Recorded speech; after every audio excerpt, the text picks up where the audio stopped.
Family members, friends, and sympathizers of Nnamdi Kanu, leader of the outlawed indigenous people of Biafra, IPOB, were left deeply disappointed on Monday when the Department of State Services, DSS, failed to produce Kanu for the resumption of his trial at the Federal High Court, Abuja. Despite the protest by Kanu's counsel, Ifeanyi Ejiofor, who accused the DSS of refusing to produce the IPOB leader and preventing his lawyers and family members from seeing him, the trial judge, Justice Binta Nyako, insisted that the case could not proceed in the absence of the defendant. The judge adjourned the case to October 21, noting that the annual vacation of judges of the court had commenced. According to her, the court will only reconvene at an earlier date if the prosecution obtained a fiat from the Chief Judge of the Federal High Court for the trial to go on during the court vacation. To discuss what actually transpired in the court on Monday and why the media was prevented from showing the proceedings as they unfolded, we're now being joined from our Abuja studio by counsel to the IPOB leader, Ifeanyi Ejiofor. Good morning, Ifeanyi Ejiofor, and welcome to the Morning Show. Good morning, Mr. Bati. How are you? Good morning, Mr. Bati. Good morning, Mr. Rufai and Dasua. Yeah, good morning. Thank you very much for joining us. Well, I mean, you must have listened to my introduction. I don't need to repeat details that are already well known out there, but I know you have a story to tell. Tell us your story, and then we'll take it from there with regard to the trial of Nnamdi Kanu. Mr. Bati, of us, we are fully aware, DSS of Nigeria has a history of gross violation of court orders. And the fact that Nnamdi Kanu was brought to court on 29th day of June 2021 without reference to we, as lawyers, that he was being taken to court on that day, the court made an order. Because the order for the court, for them to produce him in court on 26th of July 2021 for trial to commence, it's an order. So it's immaterial that court commence vacation on that day. They're supposed to have produced him in court. So they have a history of clear violation of court orders. Even in this case, I don't want to mention other cases on record. In this case, on 14th of October 2015, when Nnamdi Kanu was arrested in Lagos and brought to Abuja, he was taken to Magistrate Court on 16th of that October and granted bail by the same court. Then the VSS refused to obey the order granted admitting him to bail. On 19th, he was taken to Federal High Court. Ademola J also granted him bail unconditionally. That order was flouted. Then only for them to file frivolous and unfounded charge, 11-count charge against him on 23rd day of December 2015. So they have the history of flouting court orders. It's immaterial where vacation commenced on 26th. This was brought into court on 26th for trial, for commencement of trial. So, and also it's more so when the DSS has denied us access to him few days before the day for the trial of the case of commencement of trial. We made an effort to see him trial last week before the trial on Monday. They never allow us to see him. And it's fundamental that in a criminal proceedings of this nature, which you see, assuming the trial was supposed to go on Monday, it now means that we have no pretrial conference discussion with our client before that Monday. So we are denied access to see him. And so this is what we are talking about. That was why we filed an application to get him transferred to prison custody. So where we have unrestricted access to him to apply for trial. So, and I want to put it on record today that application, though the court was insistent about getting that application because of the fact that, because he said we're in vacation. But that application will be heard at next adjourned date. When heard, and the court must positively consider the application because we must have a forum to see him, interview him, and also before the trial commences. So it's fundamental that that application is considered in the positive to allow us to have access to him. Though another was made on the 26th of July, court made another based on my application, allowing us unrestricted access to him Mondays and Thursdays. And I'm in the hope that BSS will also obey these orders. So what happened in court on 26th of July, in summary, is not strange to us. It's very, very conversant with this political trial. We are used to it in 2015. We experienced it. We experienced a situation whereby when we brought to court, we look as if the president is being brought to court. A person has committed no offense unto law. So we are very familiar. But unfortunately, the treatment was extended to the media and also the lawyers who were locked up from the courtroom. So it's unfortunate. And the lawyers, the courtroom is only the jurisdiction where the lawyers belongs to. I was surprised they were locked up. It took my intervention to ensure that many of them were admitted. Because when I came in, I was astonished in the first place that lawyers were locked out from courtroom. So I have to intervene to ensure that some were allowed in. So, okay, if I will take a short break. When we return, the conversation will continue. Please stay with us. We'll be right back.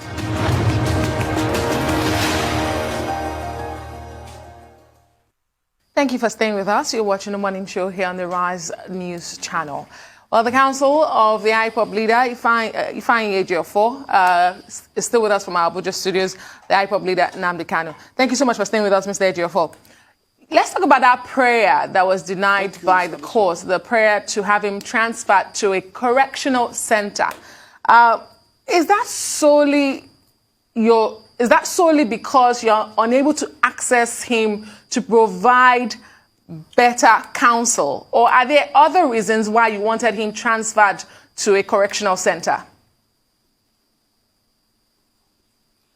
You see, the point is that when a person is charged with criminal offense and the offenses of such a nature my client is charged with, he should be allowed access to his lawyers also, given adequate time and facility to defend them. So, and we didn't think that the DSS is a convenient forum for him to be detained. So, and it is more so when DSS made it known to us that they've concluded interview, they call it investigation. So I don't know what is still in there. So they should allow him, they will transfer him to a place recognized by law where he's supposed to be for him trial, pending when application for his bail is considered. So because we are being restricted from seeing him in the DSS facility. That was why we filed that application. And also, let me correct this impression. That application hasn't been had. Ordinarily, it's application grantable as a matter of course. So I just mentioned it to the court because it was filed on 14th of July and served on the prosecution of the federal government on Sunday. So, and they filed a counter affidavit to this application on the 16th, 48 hours after receiving our being served with application. And they withheld it for the reasons best known to them. They didn't serve us the counter affidavit. Until on 26th morning, in court, they ambushed us with the counter. So I only mentioned to the court that look at what transpired, because they raised issues in their counter affidavit, which you need to address by way of further affidavit. So to ensure that the court hear it on the merit. So, but I mainly brought to the attention of the court, my lord, that application to be for my client to be transferred to prison is grantable as a matter of course. It didn't need a formal application to that effect. But because of the nature of this case, we have to go by a way of formal application, wherein we have to bring in laws, bring in the laws and facts that will necessitate the consideration of the application on the merit and possible granting of the application. So it was adjourned for consideration to this adjourned date. Of course, here where the court asks either the prosecution or we, defense counsel, to come up with an application for fiat to enable him entertain the case during the vacation. So that is the position. We are not comfortable with him being detained in DSS custody while the trial commences, and I will object to it and I will oppose it, because that is not a place will be. You may be surprised to hear that during the last visit, one of my colleagues, during our last visitation to him, one of my colleagues was harassed by DSS. And they will call you to come to that place, because when you apply to see him, they will give you a convenient time convenient to them, not convenient to us. They may ask you to come 6 o'clock in the evening, 7 o'clock in the evening, or come on Saturdays. So I don't think we're going to work with that kind of guideline. And if you go there by 6 o'clock in the evening or 7 in the evening, you end up leaving the premises around 9 o'clock and 10 o'clock under clear case, under intimidation. So, and one of my colleagues was harassed. I don't want to make it public, but I'm saying it. So we cannot effectively defend him while in DSS custody. So we are going to oppose it, he must be transferred to prison custody. So we are going to address it in the fullness of time, because we are going to file a further affidavit to that effect and get it argued on the merit on a non-adjourned date. So thank you. All right. So I'd like to ask, you say you've not been getting access as you should get. When last did you see Nnamdi Kanu? Number one, what was his state when you saw him? Two, I also like to ask you, have you been able to now go one step further? Because there was this clause about the judge not being a vacation judge, to file that fiat. And thirdly, there were some IPOB members arrested, that day on the 26th that he was supposed to be in court. And I remember, I think it's our political editor, our chief political editor, Somna Sambo, that was telling you while you were, granting the press audience that day that some members were arrested and you didn't even know about it. What's the state with those people? What's going on? Have you been able to intervene in their case, and what were they arrested for? Well, some of them, after my interview and also possible appeal to the security agents, some were released. So we have a minimum number of them still in detention. Now we're following up.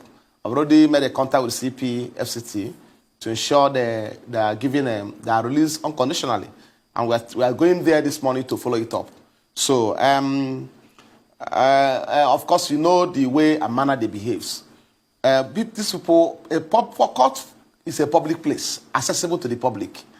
And they never conducted themselves in a manner that suggests they are violent. They were just there to observe the proceedings of the court. But what happened before the court is a matter of serious concern to the public and to the world. You see, it's as if there's a war going on, battle going on, shooting all over the places, intimidating people. So, obviously, if that kind of atmosphere continues to be witnessed in any time the matter is adjourned for hearing, that means there will be no fair trial. Because the same federal government prosecuting Nnamdi Kanu is also chasing people away from the court from observing the proceedings of the court, while we are restrained from coming to the court. So it's a matter of serious concern, and we are taking steps because as I speak to you, international community is following up. They are watching on what's playing out in court. I don't want to mention them. It's a matter international community is following up. The American government also has, they are following up. I don't want to mention the foreign government who are interested in the matter. But I can assure you that the foreign government is following up. And we are briefing them daily on what's transpiring in court. So it's no longer business as usual, where people's rights will be grossly violated and they will go unchecked. So we are taking steps to ensure that we will keep the world abreast of what is playing out there. Coming to the issue of people arrested, I was also informed yesterday that people who came for the trial, who came to witness the trial also, we are arrested in Kogi, Lokoja, so by military. And they're being detained today, about 30 of them. They were arrested yesterday and still being detained as I speak to you at this moment. So we are still also following up on that. And I'm appealing to the security agency to prevail on the chief army staff to direct people to release my people. People who were in court on that day.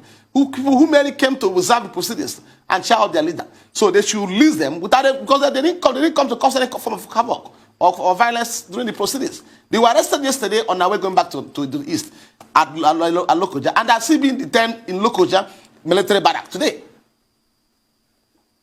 Counsel, what are your next steps? Is it possible for you to outline your next steps for us? It's clear that your client will remain in custody. Okay, thank you so much. Till October. What are the next steps that you intend to take? If you could just outline them for purposes of clarity. We have taken steps to apply to the Honorable CJ for fiat because the court gave us a window that either the prosecution or the defense counsel will also apply. We have done that, and I know they will not apply. So we applied and waiting for approval from the CJ. In that regard. So, and also, in line with the substantive order of court, that we should see him on Mondays and Thursdays. I already informed the public that I'll be going to see him tomorrow at 2 p.m. So I understand that the ESS will have made communication with them, refused to reply our text. But I will go there tomorrow by 2 p.m. So, and whatever outcome, I will make it public. So, because we can't continue to live this way. So, if they don't want to try him, they should let us know. That's the position. Awaiting the approval of the CJ for an application to grant fiat to the honorable court to hear the matter during vacation. That's what we are waiting for. And it's more so when my lord are expressing stress to entertain this charge during the vacation. So, and it makes it more easy for us, because if the Lordship is not disposed to hear the application, to hear the suit during the proceeding, the vacation, to have been a different thing altogether. So that ground enough, I believe the CJ will consider application on the merit. Okay, that's the. But also, let me correct this impression. I find it very worrisome, because severally I've heard you over the media, and also I watch you, we followed you on social media. I also watch your programs most likely every morning, and I've heard you severally mention about Nnamdi Kanu arrest in Kenya. So, and it's important at this function, I find it a convenient forum to correct that narrative. And also, I believe this my position will influence yours too. I want to understand the fact that Nnamdi Kanu was never arrested in Kenya. So what took place in Kenya was a clear case of abduction and kidnapping. So I want you to let the world understand this part. He was not arrested. So the issue of arrest never come to play. So because if you compare what's happened to Nnamdi Kanu in Kenya and what is playing out today in Benin Republic, you see that Igboho was arrested and taken to custody where he's being subjected to trial. But Nnamdi Kanu was kidnapped at Nairobi Airport, taken to a place, not even a police facility. Also, you may also be surprised to hear this morning that upon his abduction, within 24 hours of the abduction, people who are familiar, who are his friends, start looking for him. And they visited all the police facility in Nairobi in search of him. He was not seen anywhere. So, and he was detained in that private residence for 8 days. So that is a clear case of kidnapping. So after 8 days, he was now handed over to the Nigerian security agents who smuggled him here by external rendition.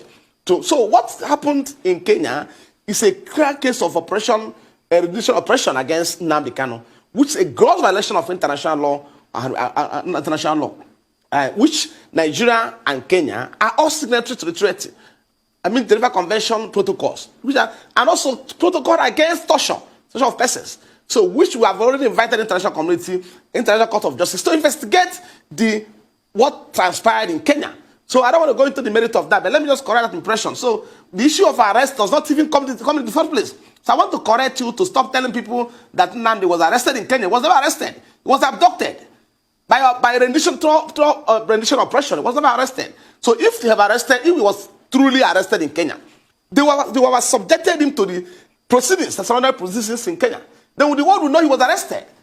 So what happened to Igboho? Igboho was arrested, and it was made known to the public that he was arrested.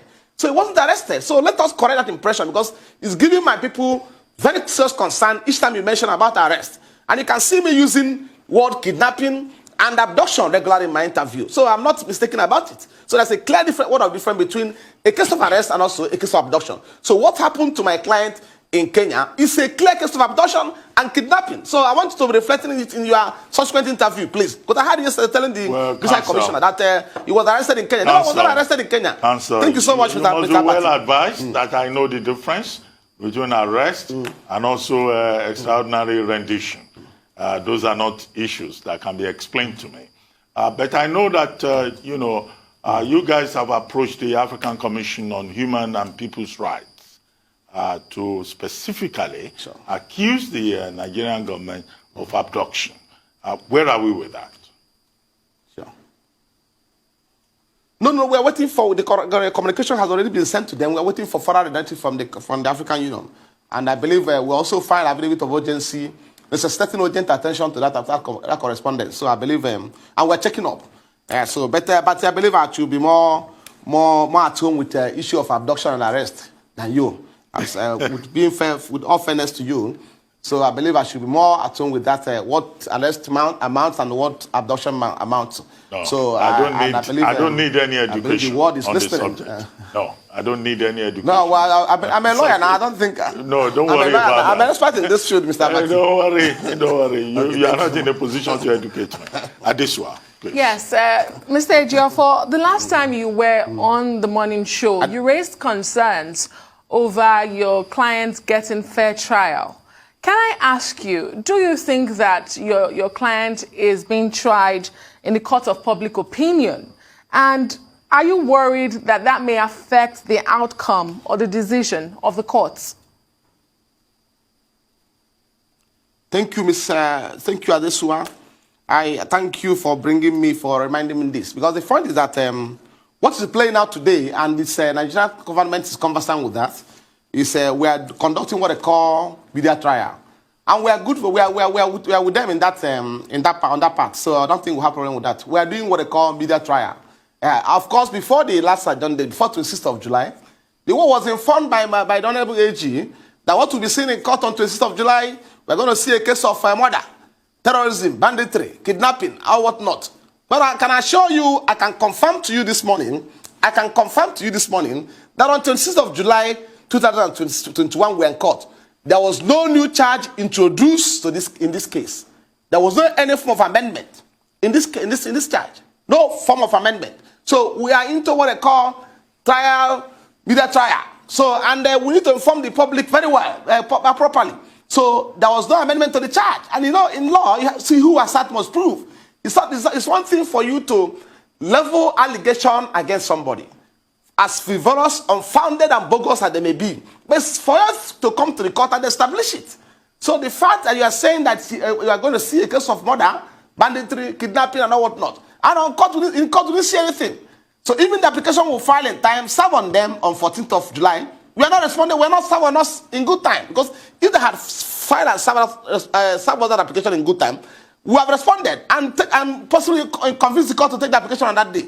So I am not averse to this kind of practice. We are very familiar with it. It's been on since 2015, and we are there for them. So they will first of all try somebody, particularly somebody with somebody who is standing on a political trial, or special interest, or media, and getting convicted. So I can assure you that 60 or 80% of uninformed Nigerians had already believed that Nnamdi Kanu committed a case of murder, a case of kidnapping, a case of torture. When there's no such cases, even in the court, there was no such charge in court. So it is their practice, and we are good with them. We are going to give them, follow the head on that part. Okay. Thank you. I'm not worried at all. So okay. What are they saying? We're going to get it debunked in the public opinion. Okay, Mr. Ejiofor, I mean, you didn't answer my question I asked earlier on. I asked about when last, did you sorry, Mr. Rufai. Did you see Nnamdi Kanu? Because you said you've not been getting access to him. What was his state? I also asked you, I also have more questions. We'll come back after the break. We'll talk some more.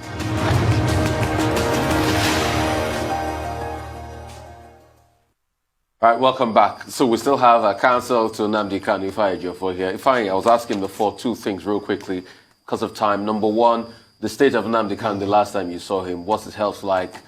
Secondly, Katrina Lang, British High Commissioner, yesterday said Britain will provide consular services. What's the talk about that? Have you spoken to the British as regards this? Let's talk quickly. Ifeanyi. Thank you so much, Mr. Rufai. I'll be very quick about my response on this. So, on record, and also on record of DSS, we visited Nnamdi Kanu last on 17th of July, 2021. That was on a Saturday. The Saturday, they asked us to come around 6 p.m. and around 4 p.m. And we were there till about 10 to 10 o'clock in the night. That was then the concluded interview with him. So that was last time we saw him. And at the time we saw him, he was still wriggling in pains of grievous injuries he sustained on account of the torture meted out to him during his detention in Kenya. And secondly, burden of solitary confinement. Because when somebody is kept in a confinement where he has access to his relatives, friends, and well-wishers, where he cannot communicate with anybody. You know the burdensome. You know how it is for somebody to be kept in such an environment. And he's not giving much attention. So, and last week we made serious effort to see him. And also get him prepared for the trial that's supposed to commence on Monday this week. So, on 19th, we made a contact with the DSS department who are corresponding with us in this case. They refused to give us attention. 20th, something happened. 21st, something happened. 22nd, 23rd, 24th, we didn't see him. So, and we have to cry to the court and inform the court about the position of the DSS, that they refuse access to him. So that is the position as it stands now. But let me hope and believe God that the other court just made on 26th of July that DSS will obey it. Then secondly, I can confirm to you this morning that British High Commission or British government is not doing much about this case. I can confirm also to you that there's every likelihood of connivance in what happened in the fate of my client on the part of the British government. Because sometime 2015, Nnamdi Kanu was arrested in Lagos, a British national. I know what happened. I know, therefore, they met. I know how they were keeping in constant communication with me, how they were visiting him both in SSS, where he was initially detained, before taken to prison. They were there severally. Severally, every 2 days, they used to visit him in prison, in DSS facility, when he was being kept detained there. And when he was transferred to prison, they were going and visiting him regularly. At times, they will make sure they will call to confirm from me about his medical state condition, whether they were still with medical expert. These are things they did in 2015, 16, 17, before he was granted bail. But today, as at yesterday was 27th of July, 2021. A British national was arrested on 19th, was abducted on 19th of June, 2021, smuggled into Nigeria thereafter, and was taken to court on 29th. And these things happened to the knowledge of British government. And apart from that, we will not formally notify them about what's happening to his national. Because at the time Nnamdi Kanu was arrested in Kenya, he was arrested as a British national. He has already announced his Nigerian citizenship for 5 years or 6 years before now. So, and they are, yes, and yesterday being 27, the British High Commission is talking about offering consular services to Mr. Kanu. I wish I had opportunity of talking to him. I was asking the High Commissioner, why haven't you seen him since that time? Have they seen him? This is a pertinent question to ask them. They've not set their eyes on him. They can't talk less of offering any form of service to them. Today, I can confirm that to you. So, and you can ask, at least Mr. Bati will observe from the question, the manner he answered this question, that they are talking about that the Nnamdi Kanu is not a serious issue they're discussing now in the educational summit going on in UK. That I have other serious issues they're discussing. So he just responded to you by way of passing. It's not a matter that taking serious as you may be expecting. But what I believe, and which we are activating now, is that they obviously need a force of law to assert the obligation to the international. Well, and we are doing that with our partners in UK are doing that. We're running out of time. We have just about a minute to go, but very quickly. One, I would like to ask you, how hurtful do you think the protests in parts of the southeast are to the Nnamdi Kanu case? Because yesterday we were told there were protests, particularly in Onitsha. And then secondly, I mean, the issue about, our lordship saying, look, she will not grant the transfer of, the accused person from DSS custody to Kuje prison. What do you think of that, considering the fact that the ESN and IPOB have been accused in the southeast of, freeing persons who were remanded in prison custody in the east? Whether that is true or not is for you to determine. And previously, also, your client jumped bail. Do you think that the court of Justice Binta Nyako, considered all of this to take that decision? He's saying he's better off in DSS custody. Very quickly. Thank you so much. Mr. Bati, in the first place, you have been misinformed. The court never entertained my application to get him transferred to prison. The court said he will hear the application and next adjourned date. But when I already applied for him to be transferred to prison, the court said he will not grant it now. And I informed the court that we'll have an application formally before the court to get him transferred to prison. And that application will be entertained on the merit and next adjourned date. That hasn't been had. So coming to freeing person from prisons and in the southeast, I don't think I'll say more to that effect, because the governor of Imo State, Hope Uzodinma, in several forums, has told the world that those who tampered with the prison facility in Imo State and police headquarters are not IPOB members. It's on record. You must have it with you. So, and that has to a reasonable extent vindicated on every allegations against them to that effect. He told the world that those who were involved in that act were neither IPOB member, not ESN, or people associated with IPOB. I'm talking about the Chief Security Officer of Imo State. He said it. So who am I to say the contrary or arrive at the contrary? So the court didn't say he will not grant the transfer. The application will be held on the merit. IPOB, and also it's a mere speculation over the media about the fact. Okay, about the safety, his safety in prison. Let me say this to you: when Nnamdi Kanu was detained in 2015 in Kuje prison, you must have heard about prison break during that period. There was an attempt at prison break, but Nnamdi Kanu stood still at where he was being kept. And there was issue. He never bothered. And it was an attempt by Boko Haram then to invade the prison, to break the prison. It's on record. He was there. He was in his cell, comfortably, never made any effort to go. So make inquiry from prison authority. They will tell you that Nnamdi Kanu is a fine gentleman. He's a non-violent person. So that should be a facility where you keep. He's a person that have respect for rule of law and others. So it can never, not of such that will happen. And that's why we're insisting that application should be heard on the merits by court. And delivered only one way or the other. Because we have facts with us. We have his antecedents when he was detained in prison in 2015. And I can assure you that the court will be convinced to grant that application. And also, I remember last time you asked me about the superiority of Nigerian British passport and the British passport. I believe the present situation must have answered that question to you. Only a few days ago, President Buhari traveled to UK for medical tourism. So if Nigeria is working well, why is he going to UK?